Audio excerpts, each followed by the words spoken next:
Hey, beautiful beings. I hope you're having an amazing day. Thanks for joining me on video blog number 6. We're more than halfway to 10.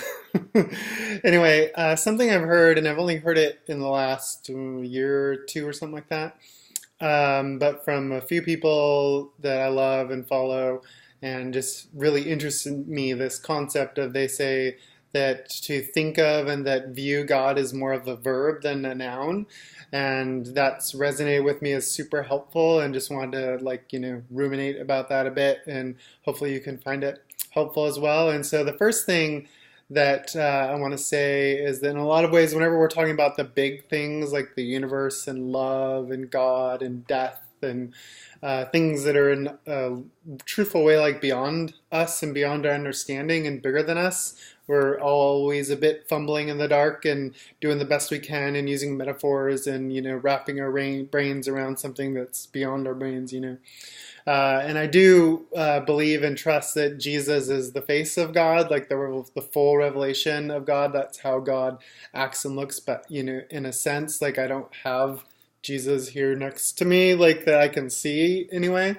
And so but Jesus says, I'm with you, and I'll be with you always to the end of the age and everything. And so that means in some truthful sense there is Christ with us, around us, in us, through us, and things like that. So I think helping wrestle with that and kind of figure that out, a good way to think of God is as a verb. Which one really helpful thing that helps with is that we often in our scientific, logical, rational thinking, we think in terms of subject. I'm the subject. Object. God is an object, something else that I can study, like this coffee cup, and I can move God around and look at God from different angles and describe God.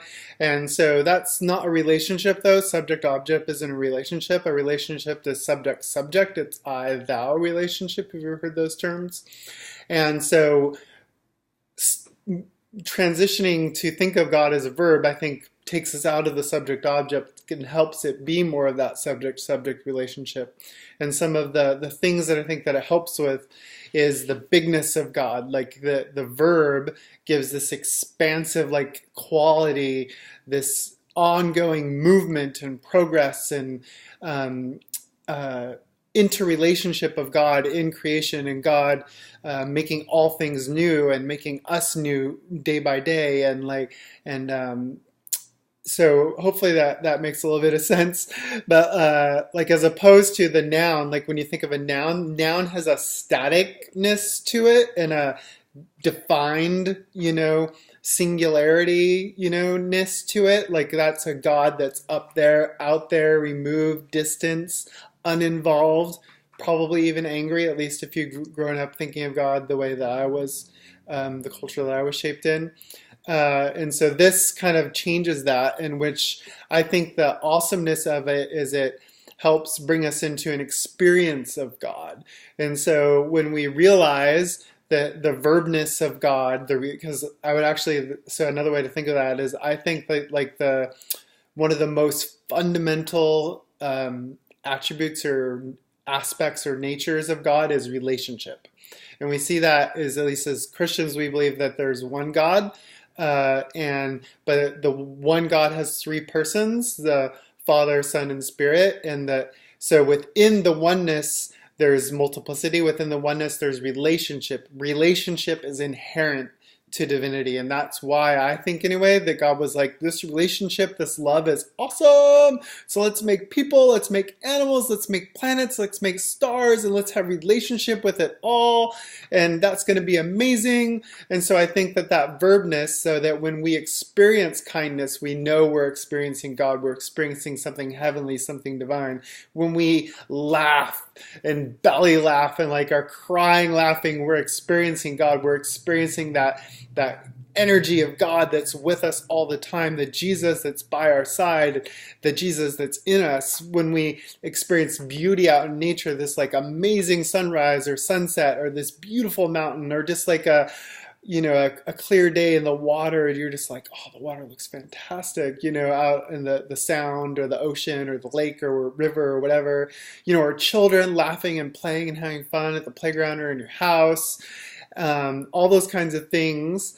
Or I think even the most fully when we see that is the experience of love. Whenever we experience love in our lives, when somebody is caring for us, or a sweet kiss, or an amazing hug, or just like a smile, that those acts of love and care and kindness, and where somebody like feeds us and cares for us and helps us out, or we're going through a hard time and they pay for something or give some money or come fix part of our house. All those acts of love, even if it's just cuddling on the couch with significant other or kids, like, watching TV or whatever, those acts of love and our experience of the energy that is God, the verb that is God. And you think, I see this like the most frequently used metaphor to talk about the kingdom of heaven, the afterlife, when we're like most nearly with God, is a party. Jesus uses it all the time, and other of the prophets use it as well. And so you think of the party, there's the dancing, there's the drinking, there's the laughter, there's the celebration, there's the interaction, there's the relationship, there's like all this verbiness, right? This bigness, this expansiveness, and that is God. And that's what it's going to be like now when we live in heaven, and even more later, as we experience whatever is on the other side, which I, think is heaven come to earth, but that's a different story. So anyway, so God as a verb. So what do you think?